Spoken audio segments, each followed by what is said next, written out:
Mogu da ti prodam jabuke, maline i šljive, ili na poklon da ti ih dam. Ali ne mogu da ti prodam sela, gradove, crkve i manastire, to nikome ne poklanjam.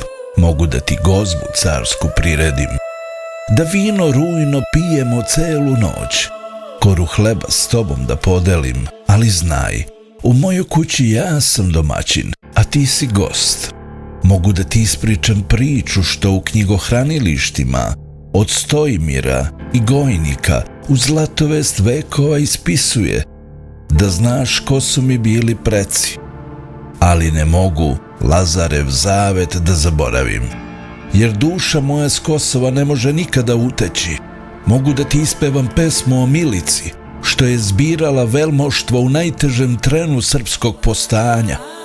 Ali ne mogu, Božure, da ti uberem. Njih su na Kosovu polju posadile moja sestra Ljuba i majka. Mogu da ti pričam o Brankoviću i Obiliću, o izdaji i junaštvu, o tome šta je reč kada se nekome da, ali upamti dobro, Kosovo je svetinja srpskog roda i ne može niko da ga uzme, niti da ga proda.